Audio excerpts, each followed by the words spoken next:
Awesome. Well, welcome everyone. My name is Brandon Doyle. I'm one of the new moderators over in the LCA Book Club. We're kind of doing a different thing now.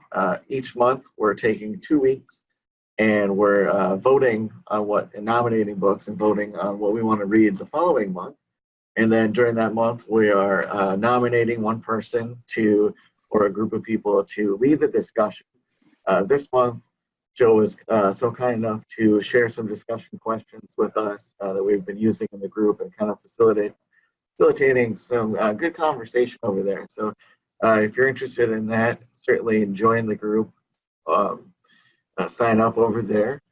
And next month, it looks like we'll be doing Ninja Selling. And then in April, we'll vote for the book for May. But Joe was also kind enough to agree to do this webinar with us. So this will be the first one we've done, but we're going to open it up. Anyone can ask questions about the book or about anything, real estate in general, really. So, yeah, Joe, do you want to do a quick intro about yourself, how you came to write the book, maybe your first book? Yeah, sure. Well, thank you for having me. I got to tell you, it's been a fun experience. The Lab Coat Agents Book Club has been really welcoming, and I had not really been aware of it until you guys honored me by choosing me for the March book. But it's been a lot of fun to talk to some of the people in the group, and you guys take it very seriously. Like you take votes on what the next book's going to be, and everybody's out buying the book and looking for how do you get deals and whatnot. So it's a great, and people should join it. Once a month, read one book a month, and engage with other real estate agents.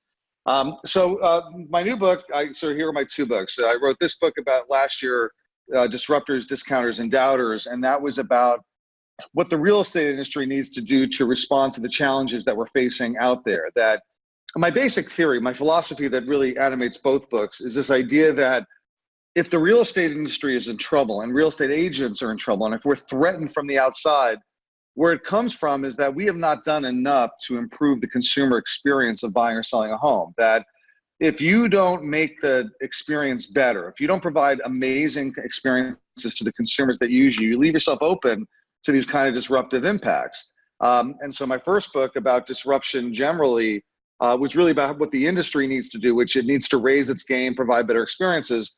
And the second book, How to Be a Great Real Estate Agent, is really more about the individual agent, what individual agents need to do to raise their game to provide better experiences to consumers. And there's a whole process by which I try to get you to think more from the perspective of the client, what I call client-oriented real estate, rather than thinking about things from the perspective of how do you get the next sale, that sort of short-term mentality that I think animates so much of what we do in the industry.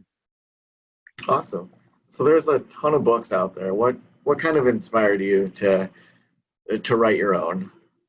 Well, I've been doing this. I'm one of the managing partners of a company called Better Homes and Gardens Real Estate Brand Realty in the New York metro suburbs, and I've been doing that for almost 20 years. And I started doing that after a career in teaching. I was a law professor. I was a lawyer and a law professor, did a bunch of things like that, got pulled into the company by my brothers and was really enjoying it and was doing they brought me in to do the legal because that was my background and to do the training because I had a background in teaching. And as part of my training and learning how to do it, I went out and read kind of what's out there, what's going on, what are people teaching, and I started to teach that. And what I found was that this sort of very, very hardcore focused idea of lead generation, you're calling FSBOs, you're making cold calls, you're doing all these things that came from the traditional mindset of how do you prospect, is that I didn't find agents doing it. Like I would teach them how to do it and we would go and we'd learn all the classic scripts and things like that. But then they would go do it for 2 days and then they wouldn't stick with it because it's a really grueling regimen of manipulating people and things like that. And I couldn't live that way. The problem is I'm not a trainer who makes money by selling tapes. I don't sell a $300 program, do something. I only make money if my agents make money. So I needed to develop a program that would actually follow and use, which meant finding a way to have them do lead generation in a way that wouldn't make them feel bad about themselves, which is where this whole idea kind of came from. Yeah, definitely. There's not a lot of money in book sales. Not there. Book sales. But there's money to be made as a one of these coaching trainers, and there's money to be made in coaching. There's money to be made in selling $300 sets of, I guess now digital audio and things like that, and memberships and whatnot. But I think the thing was that, I don't make money by charging people to come to my events either. I just make money by helping agents. When they make more money, it makes more money for my brokerage and I make money. And so we have a kind of this linked experience that we have. And so it was important for me to come up with programs that not only worked, but they would actually follow, not just which sounded good and which would get them to buy my tapes, Yeah, I think a lot of agents will go to like an event or they'll read something online and they'll get inspired for about a week and then they kind of drop off. And so really doing something consistently is kind of a challenge for most agents. Yeah. And I think that's one of the big challenges. And I think, I don't really blame the agents so much. I think that, individual agents, some agents prosper under that kind of situation. But I think that the problem is that as an industry, we've been focused so much on ourselves. We're focused so much on sales and short-term mentality of like, we have to get this sale, we got to do a cold call, and we got to follow up with leads. That there isn't enough emphasis on actually helping agents learn how to do the job of helping people buy and sell homes. That there's not enough training in the competency of being a realtor, of being an agent. And as a result, we spend all of our systems, all of our training, everything we do is oriented toward how can we help the agent prospect, and not what do we do when the agent actually is working with a client? How do we get that client from looking at a home to closing their home? And that's the biggest part of what agents do every day. Agents spend most of their day helping clients through the process of buying and selling a home, but 95% of their training is about picking up the phone and making a cold call, Yeah, I would say that there's a lot of people they're really good technicians, or they're really good salespeople. They're good at going out and finding the business. But the ones that succeed in the long run are someone that can do both very well. So we do have our first question here. It's from Jerry. He said, what is the biggest trend that you see with agents that you don't like? It's a good question. I think the biggest trend I see that I don't like is, and this has been going on for a while, is that we have a tendency as real estate agents to find a new communications medium and then immediately like destroy it and ruin it by turning it into simply a communicator of our solicitations. That, Facebook is great, but like if you're like me, your Facebook feed is just filled with agents putting up, marketing solicitations. They have a new listing, they're doing an open house, they're doing this, they're doing that. And I might be as guilty of it, with selling my book and stuff like that as anybody else does. So I get it. But I think the larger trend of, we discover text messaging. And so the first thing that agents are asking me how to do is, how can I send a mass text? So I can send the same text to like 300 people. And I'm like, well, the whole point of text as a communication medium is that it's supposed to be personal. And you're now immediately saying, how can I scale this up so I can do it for like 500 people at a time? And it's not really supposed to be built that way. Think about it. We ruined voicemail, and phones. People don't want to pick up their phone anymore. It's not just real estate agents. I mean, all sort of sales professionals, sort of this whole sales industrial complex that, people got there when they first got an answering machine. They got an answering machine because they were afraid to miss calls. And then answering machines soon became a way to screen calls. So I don't have to actually answer the phone. Yep. We open our email with trepidation, like, oh, my email is horrible. We used to be happy to get emails. Remember the whole you got mail thing was like, I'm excited to get an email. How exciting to get an email. Now, like, oh, email. And that's because we get hammered so much by solicitations. You go on the web and there's ads, and you go your text messaging, and I'm starting to see more stuff like that. So I think the trend would be that we should be engaging more personally. I mean, there's nothing worse than now. I've seen this thing where they'll take you can give them handwriting exemplars, and they'll send personal notes for you that you never have to write. Like, that's the whole point of a personal note, is to have a personal. Well, some of us have really bad handwriting, so. That's true. Well, my handwriting's terrible, and I still write them. We're doing the whole wedding invite, so I had to have my fiance do those. Oh, congratulations. It got mailed to Kansas, and no one would show up. But I do agree. I was having a conversation this morning with a marketer, and we kind of talked about how, email killed direct mail, but then email killed itself, and now direct mail is popular again because there's that tactile feeling. There's a little more of an investment to it. I think that's right.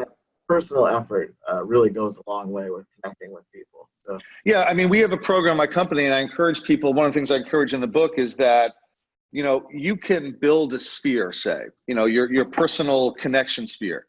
And I say that what you should do is you should build that up to be as big as possible. You should keep building and building that to hundreds, thousands of people.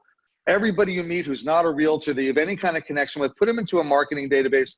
I don't like thinking of it as a drip campaign. I like thinking of it as that position yourself as their real estate agent. Think of them as someone you're going to provide services to that they're not buying or selling right now, but they still want to know what's going on in the market and the community and property management and things like that. So provide them with services, like send them out email marketing that is useful and interesting to them, not just like your latest listing, which is not really interesting to them. It's interesting to you. But so that's all the digital marketing. Adjust their clocks. Yeah, exactly. Just we've somehow taken ownership of the daylight savings time, which I think is interesting. Yes. Agents don't want to do that. They want to struggle. Yes. So my point is that you build up this sphere to be as big as possible, what people think of as their sphere of influence. And because you can scale, you can do it very cheaply. So 500 people, 1,000 people, it's all the same. You're not really going to call these people. You're just going to be email marketing them. But then you should pick a much smaller group, about 100 people, which is the traditional sphere of influence. Yeah. And you should work them for referrals and direct business and maintain personal relationships. And those personal relationships require some sort of physical mailing. You have to show them that you're doing something other than just clicking a button and sending them an email. They have to get something in the mail that you put a stamp on and you put a label on and you stuffed an envelope. Like you called it a tactile sensation. It's exactly what it is. There's like a personal connection that you make with them. Yeah, I think in the book you call it the sphere of support instead of the sphere. Yeah, the sphere of support. The idea that you're going to support them with information that's useful to them. They're going to support you with their business. Yeah. Yeah, I've got some good notes on it. So whenever I go on highlighting or dog-eared pages, that means it was a good book. So there you go. I've read a lot of books. I try to read every real estate book that comes out. Just a little bit of market research and stay on top of things. There was a person that commented in our group actually, and they complained about the price of a book. They were saying how it was $20 or something. They thought that was a lot, and I said, wow, that seems like a bargain. You're getting 20 years of someone's life experience for $20 and 200 pages. That's a good. As a book author and knowing the amount of time it took me to write a book, I will never complain about the price of any book ever again. Exactly. That you pour yourself into it. I find the funniest thing, someone said to me a while back, it was after the first book, and they said, "Oh, we love your book in my office." I'm like, "Oh, that's great." They're like they're board, like an association board. They said, we've been passing it around to everybody. I'm like, stop passing it around. Buy more copies. Everybody should have their own. Yeah. What's this passing around stuff? Yeah, you got to do a digital version, Kindle or Audible. So we got another question here. This comes from William Huffman. He's with Remax Results here in Minnesota. He wants to know, what is the shiny object of the week?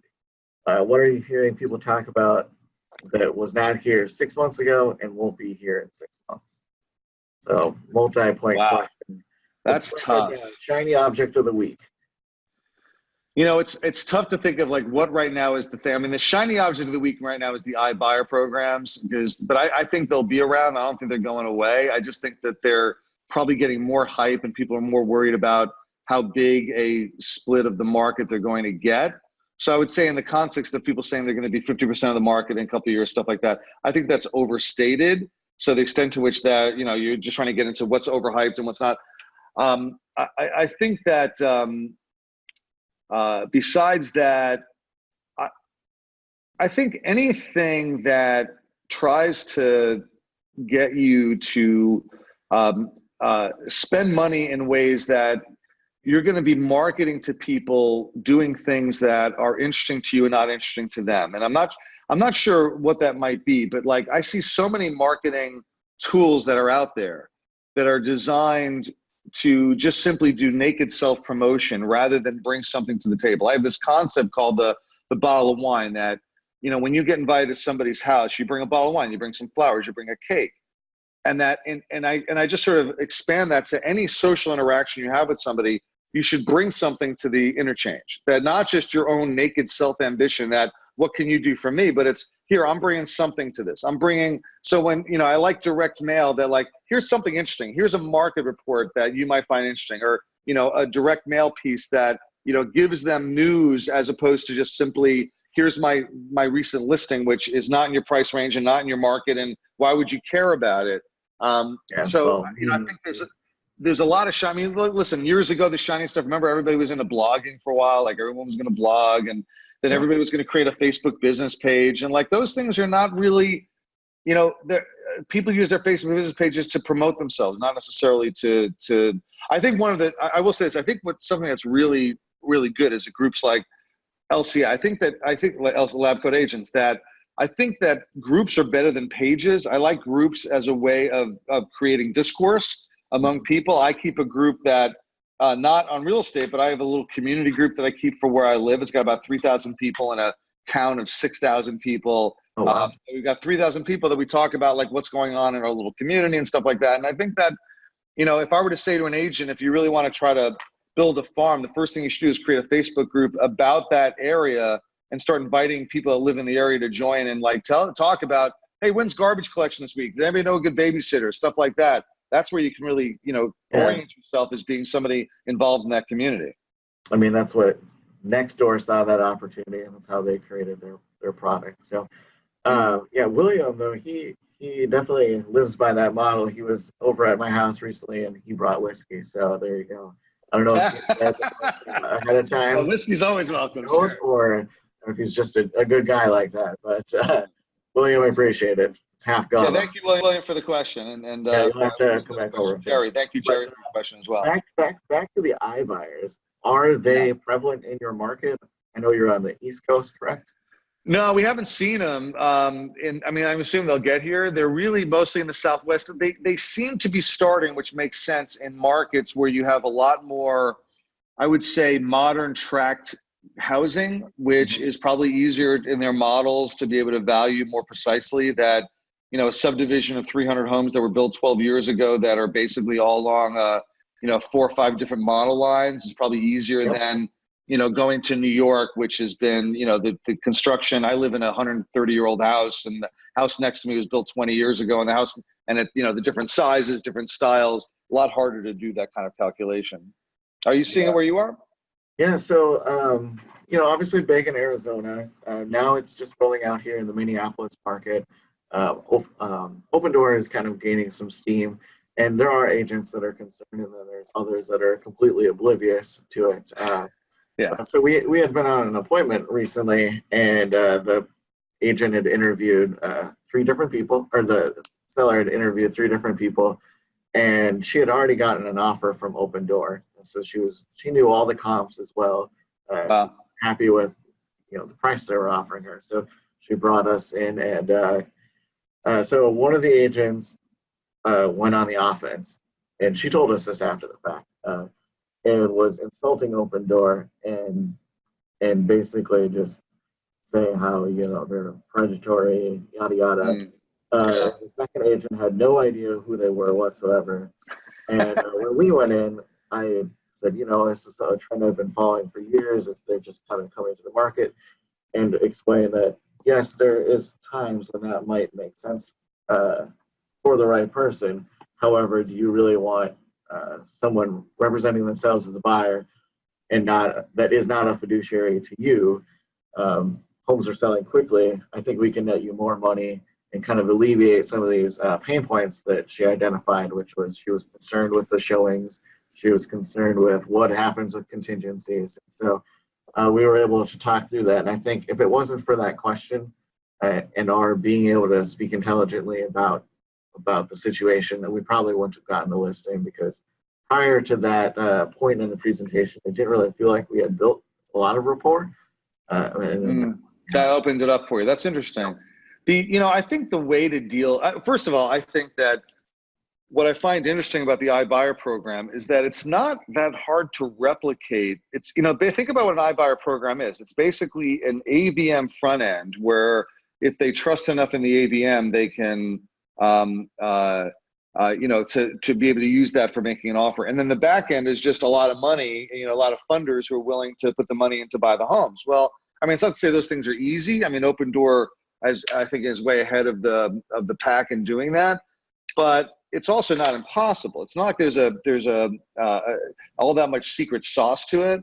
that I would not be surprised, when people say that iBuyers are going to make up a big portion of the market.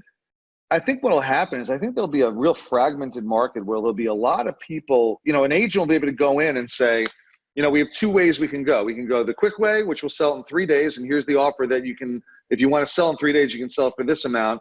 Or we can do the traditional way, which will take a little bit longer, but you'll probably be able to pull more equity out of the home, get a higher price.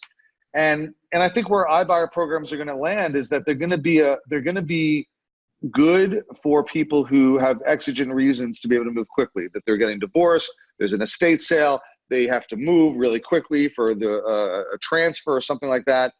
And they don't mind losing a little bit of equity. But I'd be surprised if they ever get the model to the point that you can put more in your pocket selling in 3 days than you can if you take your time and you work through an agent and you maximize the market value with staging and marketing and everything else that a really good agent does, Yeah, definitely. I think one of the other big ins they have as well, though, is with new construction, with a partnership with like a company like Lennar, where if you're building with them, they can guarantee the purchase of your home.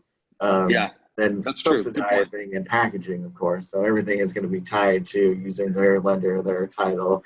Don't worry about RESPA, but yeah. So in other words, you won't even notice what you're losing on the sale of your home because it's going to all be bundled together with the purchase. Exactly. So it's all part of the overall mix. Yeah, that's fair. That could see that being a big part of it as well. But I wonder, people are really price conscious when it comes to their home. And we know as real estate agents how much like people, every little point counts. Like, they're going to negotiate every point on the commission. They fight over $500. That I'd be surprised if there's there's a majority of home sellers who are willing to, pay a transaction fee that is larger in most cases than the realtor fee that would commonly be charged in that market, as well as take, a somewhat sub-market value for that home. And it's going to have to be sub-market because the buyer needs some sort of arbitrage, between market price where they're going to try to flip it and where they buy it from. So it's never going to reach par. And so the question is, how close can they come to par that makes it worthwhile for someone to forego spending 6 weeks cleaning up their home and not leaving dishes in the sink while it's on the market, Yeah, I think with the tech companies in general, they're discounting the overall client acquisition cost. But if I was like, as an agent, to go out and get a piece of new business that's not from my sphere or referral, like how much that would actually cost.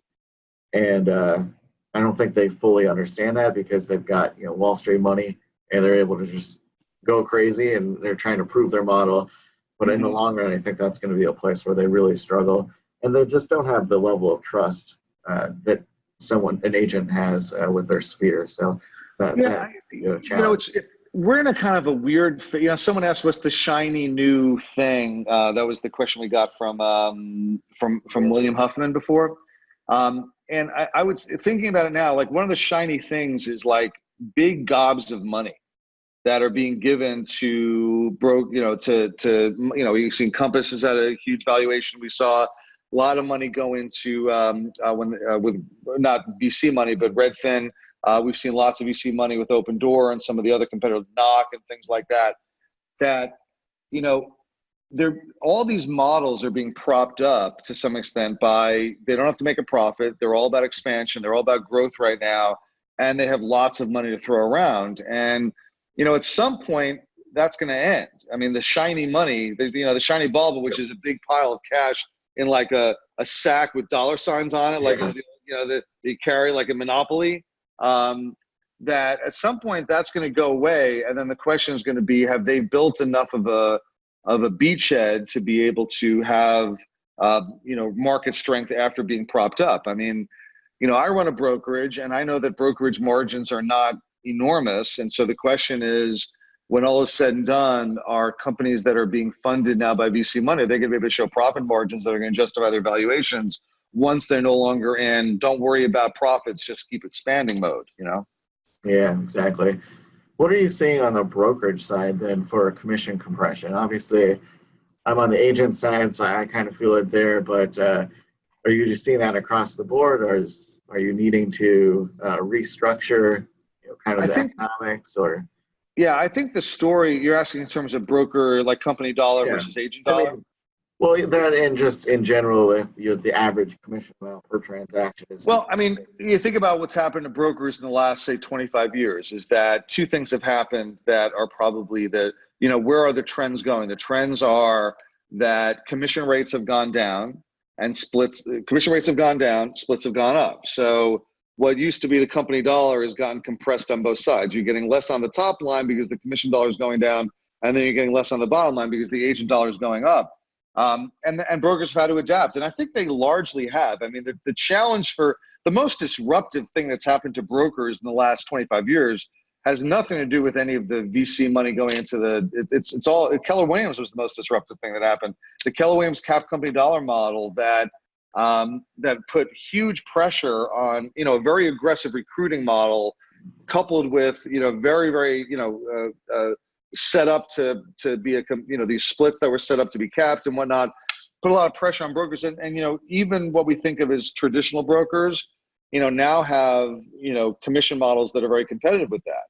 And, with the consequences is that, you're obviously still spending on services. If you're what I call a partnership broker, a broker that's in partnership with the agent where they share in the commission in some way, even if it's only 10% or 20%, as opposed to being a transaction fee broker or capped company dollar, that those brokers have had to maintain service levels, but they've cut services that, are non-essential. The things that the agents didn't value, they got rid of if they were smart. So there's been sort of these three trends. One, getting rid of services agents don't value. Two, adding businesses like mortgage, title, and insurance where you can get more income coming out of the same client base. If you're selling them a house, you could also sell them a mortgage. And then as a broker, you can make more money on the transaction. And then number three, scaling up, which is why you've seen acquisitions, you've seen brokers get bigger, because if you're, you used to have a 10% profit margin, now you have a 5% profit margin. If you want to put the same amount of money in your pocket, you got to get twice as big. So you got to get bigger, I think we've kind of seen that too in the Real Trends report that just came out, where the big companies are getting bigger, they're buying each other up.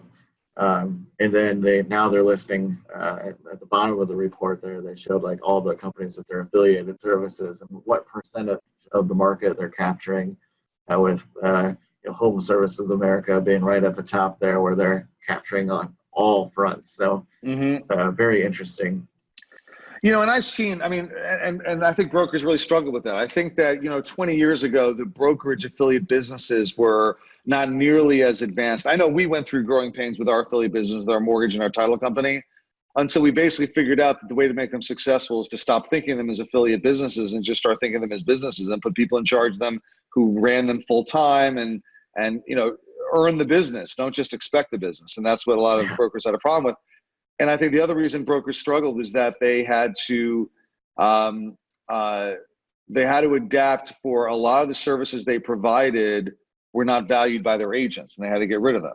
Just to give you an example, I know a friend who was a broker, and about 7 or 8 years ago, a big brokerage in the Midwest, and he had to cut expenses, and he was trying to cut facility expenses by taking a big office, which was like 5,000 square feet, and cutting it to 2,500 square feet. But if he did that, he had a lot of agents in that office. A lot of them were going to lose desks. You couldn't have desks for everybody. So they come up with a plan. They were going to go to the agents and say, I'll tell you what, if you're willing to give up your desk, we'll give you a 5% bump and split.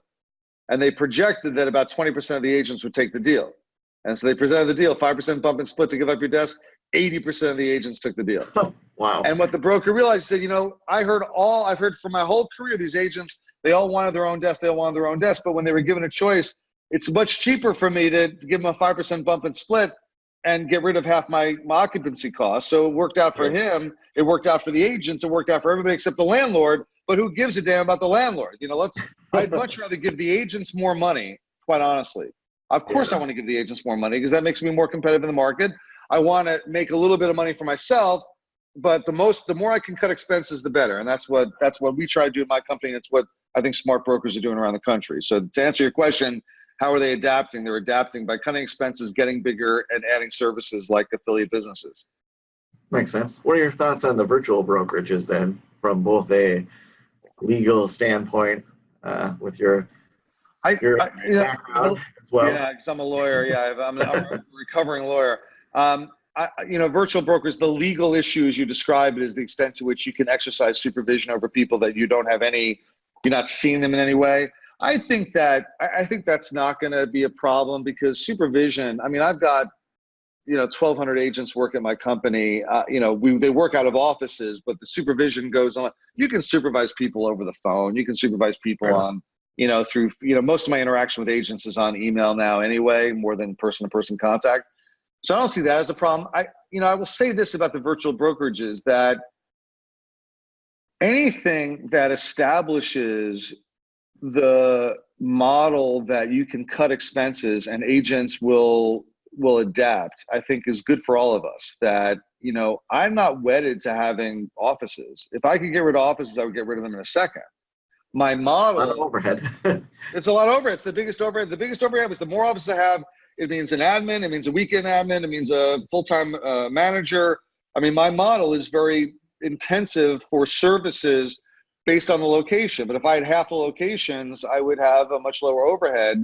The question is, what would the agents do with that? And the more in which this business becomes the kind of business where people realize that they don't need a desk, that, when we used to pay for a desk, it wasn't just a desk. It was a desk, a phone, and oftentimes a computer.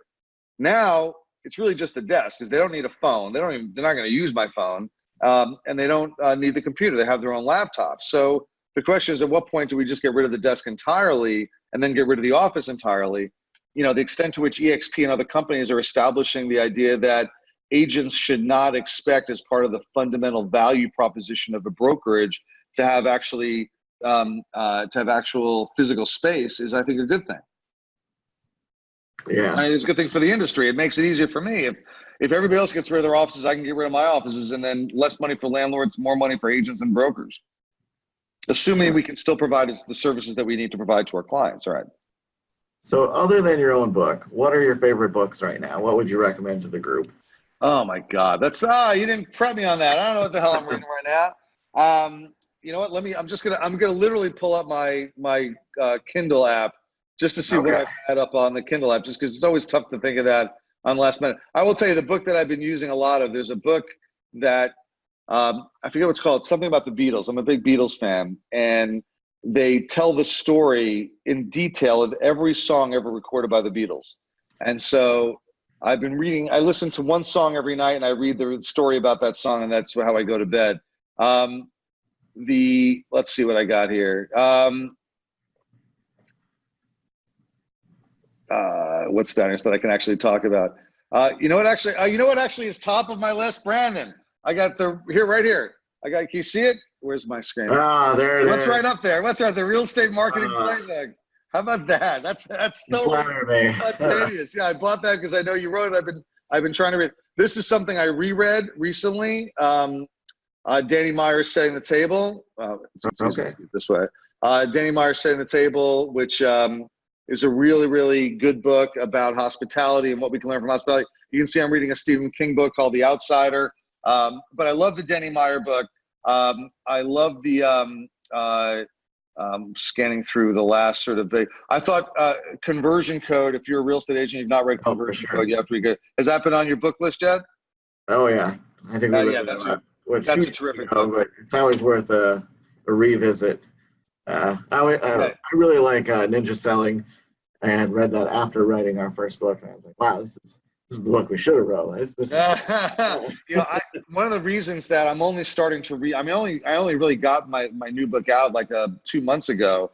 And really for the 6 months I was finishing it, I wasn't reading anything. And the reason for that is I didn't want, someone once said to me, they were a novelist, and they said, when they're writing, they try not to read because they'll be writing and then they'll read in another novel, they'll read like something set in the rain. They'll be like, oh, I don't have any rain in my book. I need rain in my book. The last thing I want to do is read Larry Kendall's book because I don't want to read a book that's in the same vein as mine, because I don't want to inadvertently steal an idea or else, be otherwise influenced. Like my book really is it's an articulation of a philosophy that I've been teaching for 10 or 12 years. So it's for better or worse, it is what I've been teaching my agents since, since the mid 2000s. So I wanted it to be an authentic, articulation of those concepts. Awesome. And so you had shared some discussion questions. if someone wanted to set up like a book club of their own for their office or their brokerage in general, how would they go about doing that? Is that a tool they could have access to, or is that something I should have spoke about? Say it again. I'm sorry. That you shared. Oh, the discussion question. Oh, I created, yeah, for anybody that wants to, I mean, listen, anything I can do to help me sell more books, I'll do. So I created a sort of a book club guide. So it's kind of, which you see sometimes in books. Like if you read a book, sometimes at the end of the book, they'll have like book club discussion questions that the author will provide, or I guess the editor will provide it. So I created two versions of it. One is if somebody wanted to go through the book chapter by chapter, almost as a training exercise, there's questions that, you know, are set aside for each chapter. And then there's a kind of a discussion group that has questions, sort of review questions, and then thought-provoking discussion questions, and then exercises. So the exercises are I think the most fun, where, you know, we'll take kind of a concept from the book and then, you know, put it to play either in sort of a script practice or a role play or something like that, which we've had a lot of fun with. So if anybody, listen, people can find me on Facebook. I'm easy to find. If you just Google me, you'll find much different ways to find me. If anybody ever wanted, you know, and listen, like this, I'm not just doing this for you because you've been so great to me, and I really do appreciate it. But you know, anybody who said, hey, listen, I have like 7 or 8 people who have read the book, and you do half an hour, 45 minutes of a discussion group with us, I would absolutely do it. I would love to do it. It's like, that's the whole pay it forward thing. That, I mean, it's very consistent with the whole philosophy of my book of like being focused on other people's needs, that I'm not going to be like, well, you have to give me, you know, $500 for an hour. Like if you bought a bunch of books. Now, if we do a book club and we're on video like this and I look around and people are holding a bunch of photocopies of my book, I'm probably gonna be a little upset. Like at least have like a physical copy of the book. That would make me much happier. So at least buy the book if you're gonna do that. But you know, I love that kind of stuff. I love talking to people. You know, if anybody's actually, anyone sends me an email, whatever, anyone that's ever read the book, that's ever sent me an email or my first book and asked me a question, I always have responded. I love that kind of stuff. I love that kind of engagement. I don't get so many of them that's overwhelming. I'm not Stephen King or somebody that probably gets 1,000 a day and can't reply. I'm certainly capable, given my readership levels, of making very personal responses to anybody that has a question about the book or a comment. Absolutely. Very nice. Well, I'm looking through the book, looking at some of my notes here, and I don't want to ruin it for everyone. So I'm going to let them all get their own copy, and I really appreciate you taking time out of your day to hold this discussion. And for anyone watching that's interested in participating, just join us over at the LCA Book Club. It's a great club. For the next book for May, and then in April we're going to read Ninja Selling. It's a great book. I highly recommend it. So be sure to check us out, and thanks for jumping on the call with us today. Thank you so much, Brandon, for having me. I really do appreciate it. Thank you for all the people that asked questions, and my thanks to Tristan and everybody at Lab Coat Agents for putting this up on the main group. That was really fun. All right, everyone. Take care. Thanks, guys.